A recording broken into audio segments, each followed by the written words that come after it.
Secretary Mark Villar and Yuse Cabral.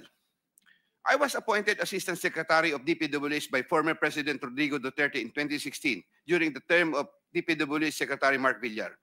As Assistant Secretary for Operations, I was assigned over the Visayas regions. While I was Assistant Secretary for Operations, I was introduced to Carlo Aguilar, a cousin of Sec Mark Villar. Yuse Cabral was already the Undersecretary for Planning Service when I became Assistant Secretary.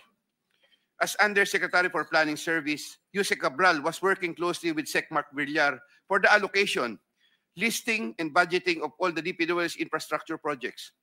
While I was Assistant Secretary, I was also later designated as Chairman of the Central Bids and Awards Committee, Central BAC. In the later part of 2017, I was promoted to Undersecretary of the DPWH during the incumbency of Senator Mark Villar and took my oath of office as Undersecretary before him. In the first quarter of 2018, I was designated as Undersecretary for Operations for NCR, 4B, and the 3 Visayas regions.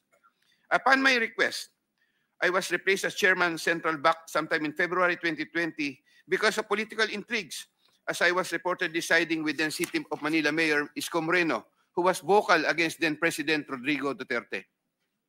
All of this time, the funding of all projects was cleared through Yuse Cabral for approval by Sec Mark Villar.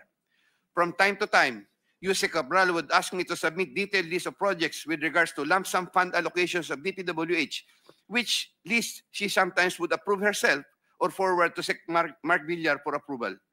Among others, this included EDSA and other major roads, project allocations, maintenance of creeks and waterways, etc.